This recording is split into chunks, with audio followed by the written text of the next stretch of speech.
नमस्कार दोस्तों, मैं आपका अपने चैनल HVS स्टडीज़ में स्वागत करता हूं। इस वीडियो में आपके लिए 19 दिसंबर 2022 का करंट अफेयर लेकर आ गया हूं। साथ में स्टैटिक जीके और रिलेटेड करंट अफेयर का रिवीजन करते हुए चलेंगे।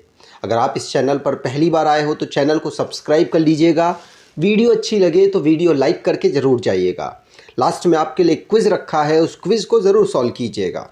चलिए बात करते हैं लास्ट डे के क्विज़ की। लास्ट डे का क्विज़ है तो लास्ट डे के क्विज़ की तो United Nation ranks which Indian project among world's top 10 initiative. तो यूनाइटेड नेशन ने किस इनिशिएटिव को भारत की टॉप 10 वर्ल्ड की टॉप 10 इनिशिएटिव में रखा है? तो आंसर है नमामि गंगे को। और आप सभी ने आंसर सही दिया था और डिटेल में दिया था। इस वीडियो का आपको बेनिफिट तब मिलेगा जब आप इसको रेगुलर फॉलो करेंगे। सिर्फ और सिर्फ आपको 15 मिनट, वो भी अगर आप स्पीड थोड़ी तेज करके अगर चला लेंगे तो यकीन मानिए सिर्फ 13 मिनट में आपकी वीडियो खत्म हो जाएगी। और इससे आपको बहुत बेनिफिट मिलेगा क्योंकि आप एक दिन का करंट अफेयर नहीं पढ़ रहे होते, यहां पर आप ऑलमोस्ट एक हफ्ते का करंट अफेयर पढ़ रहे होते हैं। तो उम्मीद करूंगा आप इसे ज़रूर फॉलो करेंगे, जिससे कि आपका सिलेक्शन होने में और आपको करंट अफेयर याद होने में एक अहम रोल इस वीडियो का भी हो पाए। चलिए बात करते हैं आज के पहले क्वेश्चन की। तो आज का पहला क्वेश्चन है, which state setup 16 December 2022 a task force to recommend regulation of online gambling and gaming. जो ऑनलाइन गैम्बलिंग, ऑनलाइन जो जुआ होता है और जो गेमिंग होता है, गेमिंग सिस्टम है, उसको रेगुलेट करने के लिए टास्क फोर्स का गठन किया गया है। और ये किस राज्य ने किया है? डेट मुझे इसलिए लिखना पड़ा क्योंकि अभी तमिलनाडु ने ऐसा किया है। तमिलनाडु ने अपने यहाँ पर इसे रेगुलेट ही कर दिया है। ऑनलाइन गेमिंग को आपको मैंने पढ़ा रखा है। और ये मध्य प्रदेश ने अपने यहाँ पर एक रिकमेंडेशन के लिए एक टीम को बनाया है, जो कि रिकमेंड करेगी कि ऑनलाइन गैम्बलिंग को किस प्रकार से वो रेगुलेट कर सके। तो ध्यान रखिएगा, सी ऑप्शन यहाँ पर बिल्कुल सही होगा। चलिए बात करते हैं यहाँ पर मध्य प्रदेश ने 16 दिसंबर 2022 को high level task force develop किया, जिसको लीड करने वाले हैं स्टेट चीफ सेक्रेटरी, जिनका नाम इकबाल सिंह बाइंस है। ये लीड करेंगे। अब इसके बाद ऑनलाइन गैम्बलिंग को कैसे रेगुलेट किया जाए, किस प्रकार से नए रूल्स बनाए जाएं, उस पर ये काम करेंगे। और बाद में मध्य प्रदेश में भी ऑनलाइन गैम्बलिंग को भी रेगुलेट किया जाए, जिस तरीके से तमिलनाडु ने अपने यहाँ पर इसे रेगुलेट किया है। आगे बात करें तो मध्य प्रदेश को रिवाइज कर लेते हैं। मध्य प्रदेश को फॉर्म किया गया था 1956 में। कैपिटल इसकी भोपाल है। गवर्नर मंगू भाई सी पटेल है। चीफ मिनिस्टर शिवराज सिंह चौहान है। लेजिस्लेचर यूनिकैमरल है, जहां की असेंबली में 230 सीट्स हैं। लोकसभा में 29 सीट्स, राज्यसभा में 11 सीट यहां से आती हैं।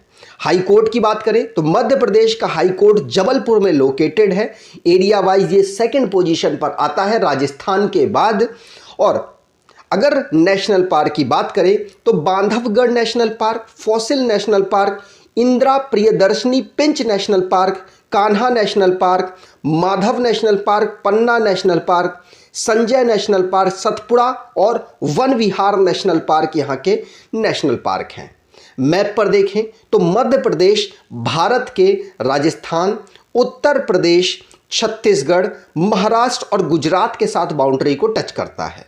अगला question, which team wins blind T20 cricket world cup for third consecutive time? देखिए, सबसे पहले ब्लाइंड T20 जो वर्ल्ड कप है वो 2012 में हुआ था। 2012 में ऑर्गेनाइज कराया गया, भारत में हुआ था। उसे भारत ने ही जीत लिया। 2017 में दोबारा से हुआ, उसे भी भारत ने जीत लिया। 2022 में दोबारा से हुआ, उसे भी भारत ने जीत लिया है। तो भारत यहां पर आंसर सही होगा। और इस बार किसको हराकर जीता? तो आंसर ये हो जाएगा, बांग्लादेश को हराकर जीता है। बांग्लादेश को 120 रनों से हराया है। और ये जो टूर्नामेंट है, तीनों टूर्नामेंट 2012, 2017 और 2022 तीनों टूर्नामेंट को भारत में ही ऑर्गेनाइज कराया गया। ध्यान रखिएगा, तीनों को भारत ने ही जीता है। कहां ऑर्गेनाइज कराया गया इसका फाइनल? तो एम चिन्नास्वामी स्टेडियम बेंगलुरु कर्नाटका में अवेलेबल है। वहां पर 17 तारीख को इसे ऑर्गेनाइज कराया गया। ध्यान रखिएगा, अगर बात करें fourth T20 world cup blind cricket की, तो ये होने वाला है पाकिस्तान में 2023 में, मतलब अगले साल। चलिए बात करते हैं स्पोर्ट्स से रिलेटेड करंट अफेयर की। तो स्पोर्ट्स से रिलेटेड करंट अफेयर में पहला क्वेश्चन पढ़ लिया। दूसरा, Tata steels industry international hockey federation में भारतीय टीम को वर्ल्ड कप में रिप्रेजेंट करने वाली है ब्रांड के रूप में। इंटरनेशनल जूनियर साइंस ओलंपियाड जिसमें भारत को 6 गोल्ड मेडल मिले। इंडिया के जो एक बैटर हैं ईशान किशन, इन्होंने दुनिया में सबसे तेज ओडीआई 200 रन्स बनाए हैं सिर्फ और सिर्फ 126 बॉल खेलकर। आदित्य मित्तल 77 नंबर के चेस ग्रैंड मास्टर बने हैं और ये महाराष्ट्र से बिलोंग करते हैं। साइखोम मीराबाई चानू सिल्वर मेडल जीती हैं वर्ल्ड वेटलिफ्टिंग चैंपियनशिप में। कोलंबिया में इसको ऑर्गेनाइज कराया गया। दीपिका पादुकोण फीफा की जो वर्ल्ड कप की ट्रॉफी है उसको अनवील करेंगी। T20 वर्ल्ड कप क्रिकेट को भारत में सिंपल सी बात है ऑर्गेनाइज कराया गया। फीफा में स्टेफनी फेपर्ट पहली फीमेल बनी जिन्होंने एज अ रेफरी परफॉर्म किया। कहां पर? फीफा वर्ल्ड कप जो 2022 का हो रहा है कतर में, वहां पर। ऋतुराज गायकवाड़ दुनिया के पहले ऐसे बल्लेबाज बने जिन्होंने एक ओवर में 7 छक्के लगाए हैं। अगला क्वेश्चन जानने से पहले आपको इस ई बुक के बारे में बता दूं कि आप अगर इसको परचेस कर लेते हैं तो आपको बेनिफिट मिलेगा, क्योंकि आपको यहां पर 10 महीने का ऑलमोस्ट करंट अफेयर मिल रहा है और इसमें आप अपने आने वाले एग्जाम को टैकल कर सकते हैं, करंट अफेयर को पूरा कवर कर सकते हैं। तो जहां जहां करंट अफेयर पूछा जाता है आप इस ई बुक को ज़रूर परचेस करें, 2-3 बार पढ़ें, यकीन मानिए आपकी करंट अफेयर की प्रॉब्लम सॉल्व हो जाएगी। डिस्क्रिप्शन बॉक्स में लिंक है, उसे ज़रूर चेक कर लीजिएगा। चलिए अगले क्वेश्चन की बात करें। Tandur red gram get GI tag from which state और यूनियन टेरिटरी? तो तंदूर एक दाल है, उसको जीआई टैग दिया गया किस राज्य के लिए या केंद्र शासित प्रदेश के लिए? आंसर होगा जो तंदूर रेड ग्राम है ये तेलंगाना में बहुत ज़्यादा प्रचलित है और वहाँ के लिए इसको मिला है जीआई टैग। आप देख सकते हैं इसकी कुछ खूबियाँ लिखी हुई हैं, इसमें प्रोटीन की मात्रा बहुत अधिक होती है और साथ साथ ये बहुत ज़्यादा मतलब वहाँ पर उगाई जाती है, इसकी वजह से इसको वहाँ का जीआई टैग मिला है। ठीक है, तो अब सिर्फ तेलंगाना के प्रोडक्ट को नहीं मिला है, असम के गमछा को भी मिला है, एक तरीके की टावल है ये, उसको भी जीआई टैग मिला है। लद्दाख के एप्रिकॉट वैरायटी को भी यहाँ पर इनको जीआई टैग दिया गया है। तो टोटल भारत सरकार ने अनाउंस किया है कि हमने 432 प्रोडक्ट्स को अभी तक जीआई टैग दे दिया है। जीआई टैग मिलने के बाद 10 साल तक वो जीआई टैग चलता है, 10 साल के बाद उसको रिन्यू करवाना पड़ता है। इस समय पर सबसे ज़्यादा जीआई टैग कर्नाटका के प्रोडक्ट्स को मिले हुए हैं, उसके बाद तमिलनाडु, फिर उत्तर प्रदेश, फिर उसके बाद केरल का नंबर आता है। ठीक है, याद रखिएगा। और भारत सरकार इसको प्रमोट करने के लिए पैसा भी इस समय खर्च कर रही है। चलिए आगे बात करें। ये है मिसलेनियस क्वेश्चन, तो मिसलेनियस क्वेश्चंस को रिवाइज करते हैं। पहला क्वेश्चन पढ़ लिया। दूसरा, इंडिया इंटरनेशनल साइंस फेस्टिवल को भोपाल 2023 में ऑर्गेनाइज कराया जाएगा। इंडियन मेट्रोलॉजिकल डिपार्टमेंट ने वार्निंग दी थी कि साइक्लोन मेंडस आएगा और तमिलनाडु, पुडुचेरी और आंध्र प्रदेश के कुछ रीजन में अफेक्ट करेगा। तमिलनाडु में तो इसने किया है। इसका नाम रखा था यूएई ने। नागपुर मेट्रो जिसको गिनीज वर्ल्ड रिकॉर्ड इन्होंने बनाया। कैसे बनाया? इन्होंने सबसे बड़ा डबल डेकर ब्रिज डेवलप कर दिया है, करीब करीब 3,000 मीटर का। फसाई ने हिमालयन याक को फूड एनिमल घोषित किया। कटक की बलि यात्रा को गिनीज वर्ल्ड रिकॉर्ड में नाम दर्ज हुआ। कैम्ब्रिज डिक्शनरी ने होमर को वर्ड ऑफ द ईयर घोषित किया है। मथुरा और वृंदावन को कार्बन न्यूट्रल टूरिज्म डेस्टिनेशन 2041 तक बनाया जाएगा। 27 नंबर का COP ऑर्गेनाइज होगा। कहां पर? इजिप्ट में। साइक्लोन सितरंग जिसको बांग्लादेश और भारत के रीजन में ही आया, इसका नाम रखा था किसने? थाईलैंड ने। अगला question, international migration day observed on. तो इंटरनेशनल माइग्रेशन डे कब ऑब्जर्व किया जाता है? आंसर होगा कि 18 दिसंबर को ऑब्जर्व किया जाता है। याद रखिएगा, इंटरनेशनल माइग्रेशन डे, इसमें जो माइग्रेंट होते हैं उनकी प्रॉब्लम्स और देश के लिए वो किस तरीके से अहम योगदान करते हैं विकास के लिए, उसको चिन्हित करने के लिए यूनाइटेड नेशन ने इसको इसको बनाने के लिए घोषित किया है। अब ज़्यादातर यहाँ पर उनकी जो प्रॉब्लम्स है उनको यहाँ पर हाईलाइट किया जाता है। तो ध्यान रखिएगा 18 दिसंबर को इंटरनेशनल माइग्रेशन डे हम ऑब्जर्व करते हैं। अगला question, which minister unveils hockey world cup trophy? तो किस मंत्री ने हॉकी विश्व कप ट्रॉफी का अनावरण किया? तो ये इस समय पर हमारे स्पोर्ट्स के मिनिस्टर हैं जिनका नाम है अनुराग ठाकुर, साथ साथ ये ब्रॉडकास्टिंग की मिनिस्ट्री भी संभाल रहे हैं। इनके द्वारा जो हमारी हॉकी इस साल का जो हॉकी वर्ल्ड कप है भारत में होना है। सिंपल सी बात है, भारत के भुवनेश्वर और राउरकेला उड़ीसा में दोनों पड़ते हैं। उड़ीसा की तो कैपिटल ही है भुवनेश्वर, तो वहाँ पर इसको ऑर्गेनाइज कराया जाएगा 13 से लेकर 29 जनवरी 2023 में। आपको बता दूं, भारत अभी तक सिर्फ एक ही बार वर्ल्ड कप को जीता है और सबसे ज़्यादा बार पाकिस्तान, 4 बार इस पाकिस्तान वर्ल्ड कप को जीता है। तो ध्यान रखिएगा, पूछा जा सकता है, स्टैटिक है ये, और आपको पता होना चाहिए भारत में इस बार का हॉकी वर्ल्ड कप ऑर्गेनाइज होगा। पिछली बार भी भारत में ही हुआ था, चौथी बार भारत में ये हो रहा है। अगले क्वेश्चन की बात करें, which country is suspended from the United nation commission on the status of women? तो किस देश की महिलाओं की स्थिति पर संयुक्त राष्ट्र आयोग से निलंबित किया गया है? तो संयुक्त राष्ट्र जो कमीशन है उससे निलंबित कर दिया गया है किस देश को? महिलाओं की स्थिति की वजह से ईरान को। ईरान में आपको पता है अभी हिजाब के ऊपर काफ़ी कुछ चल रहा है, जिसकी वजह से महिलाओं में ब्रूटल मतलब एक्शंस लिए जा रहे हैं वहाँ की जो फोर्सेस है उनके द्वारा, जिसकी वजह से यूनाइटेड नेशन ने अपने यहाँ से जो उनका पीस एक कॉन्फ्रेंस है वहाँ से इन्होंने वोटिंग के माध्यम से ईरान को बाहर कर दिया है। तो ध्यान रखिएगा, यूनाइटेड नेशन कमीशन ने महिलाओं के स्टेटस की वजह से ईरान को एक्सपेल करने के लिए वोटिंग कराई, जिसमें वोटिंग में 54 मेंबर्स में जो वोटिंग इनके खिलाफ पड़ी वो 29 वोट्स पड़े, जिसकी वजह से इनको हटा दिया गया और 16 जो देश थे वो एब्सेंट रहे यहाँ पर। अगले क्वेश्चन की बात करने से पहले जो कंट्रीज से इंटरनेशनल रिलेशन से करंट अफेयर बना है उसको रिवाइज करते हैं। पहला क्वेश्चन पढ़ लिया। दूसरा, रशिया ने इराक को पीछे छोड़ दिया भारत को ऑयल सप्लाई करने में। सिंपल सी बात है, हमारा ही बेनिफिट है। रशिया में कोई कुछ खरीद नहीं रहा, मतलब ज़्यादातर यूरोपीय कंट्री से जो ऑयल खरीदते थे वो नहीं खरीद रहे। यूक्रेन युद्ध, इसकी वजह से भारत को सस्ता दे रहा है, भारत से खरीद रहा है।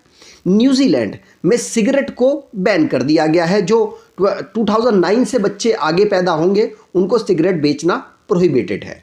नेपाल, जिसमें 19 नंबर का हैंडक्राफ्ट ट्रेड फेयर काठमांडू में ऑर्गेनाइज कराया गया। International year of millets 2023 observe हो रहा है, जिसकी ओपनिंग सेरेमनी रोम इटली में ऑर्गेनाइज कराई गई। पेरू की पहली फीमेल प्रेसिडेंट कौन बनी है? तो आट्रे बनी है। कौन बनी है? आट्रे। ध्यान रखिएगा, पेड्रो कास्टिलो की जगह इन्होंने ली है। प्रेसिडेंसी G20 की, SCO की, UNSC की भारत 2022 दिसंबर में संभाली है। इंडिया UAE दोनों मिलकर दिरहम और रुपी में ट्रेड करने का जो एक सोच है उसको डेवलप कर चुके हैं और आगे काम इस पर हो रहा है। वर्ल्ड लार्जेस्ट टेलीस्कोप ऑस्ट्रेलिया में डेवलप होगा, दूसरी कंट्रियां भी यहाँ पर हेल्प करेंगी। लेफ्टिनेंट जनरल असीम मुनीर जो कि नए आर्मी चीफ बन गए हैं पाकिस्तान के, शेर बहादुर देओबा नेपाल के नए प्राइम मिनिस्टर बन गए हैं। अगला question, India received Rafales 36 and last aircraft from which country? तो भारत को 36 एयरक्राफ्ट मिलने थे राफेल के। कहाँ से मिलने थे? सिंपल सी बात है, फ्रांस से मिलने थे और 36 के 36 उन्होंने डिलीवर कर दिए हैं। यह है राफेल की फिगर, आप देख पाएंगे। तो भारत को 36 जितने मांगे थे उतने, जितने की पेमेंट की थी उतने राफेल मिल चुके हैं। याद रखिएगा 2016 से इसकी शुरुआत की गई कि हमको खरीदना है। भारत और फ्रांस के बीच में साइन अप हुआ और अब भारत के पास 36 राफेल विमान हैं। ठीक, चलिए आगे बात करें। अगला question, India successfully conducted which place night trial of अग्नि 5 बैलिस्टिक मिसाइल? तो अग्नि 5 बैलिस्टिक मिसाइल का ऑलरेडी सक्सेसफुली टेस्ट हो चुका था, लेकिन नाइट टेस्ट नहीं हुआ था। अब नाइट में भी इसको टेस्ट करके देख लिया गया और इसने जो अपनी क्षमता है, कितनी इसकी क्षमता है? तो 5000 किलोमीटर की इसकी क्षमता है, उसमें इसने सक्सेसफुल टेस्ट किया है और ये टेस्ट हुआ कहाँ पर है? आंसर होगा उड़ीसा में ये हुआ है। ध्यान रखिएगा, पूछा जा सकता है, आप ये टेस्ट की तस्वीर देख पाएंगे। तो उड़ीसा में इसको टेस्ट किया गया, कहाँ पर? अब्दुल कलाम आइलैंड पर। याद रखिएगा, न्यूक्लियर कैपेबल बैलिस्टिक मिसाइल है ये, और अग्नि 5 इसका नाम है। इसको सबसे पहले 2012 में इसका पहला संस्करण लॉन्च किया गया था, और उसके बाद आपको बता दूं अग्नि 5 5वें नंबर की जो संस्करण है उसको लॉन्च किया गया।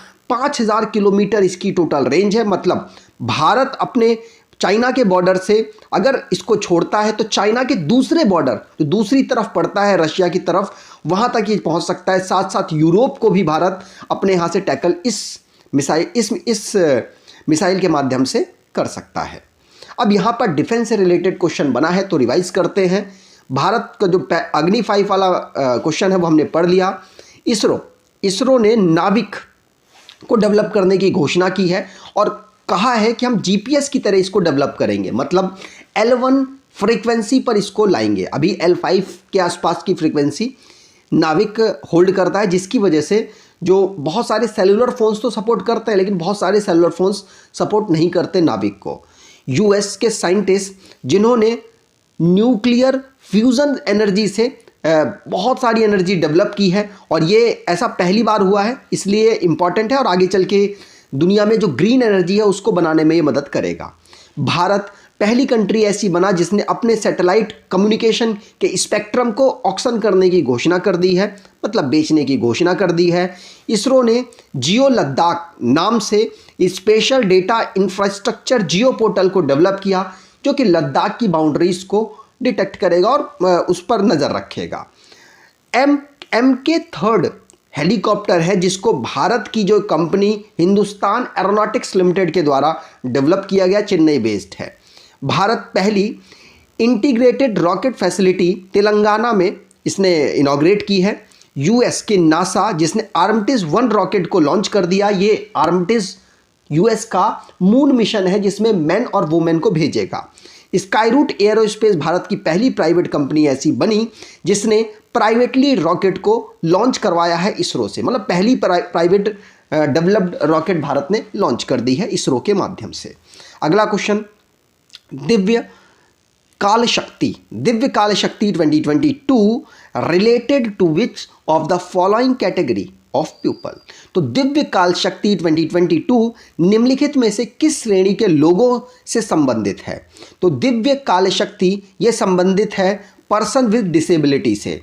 ध्यान रखिएगा, पूछा जा सकता है। उनको एम्पावर्ड करने के लिए, उनके जीवन को बेहतर बनाने के लिए भारत सरकार ने एक गुवाहाटी में बैठक की जिसके ऊपर विचार विमर्श हुआ। साथ साथ जो उनके जो रिप्रेजेंटेशन है उनको भी वहाँ पर ऑर्गेनाइज कराया गया और देखा गया कि उनका जो टैलेंट है डांस का, सॉन्ग का या फाइन आर्ट का, उसको किस तरीके से नॉर्थ ईस्ट के रीजन में प्रमोट किया जा सकता है जिससे कि उनका जो जीवन है वो आसान हो पाए।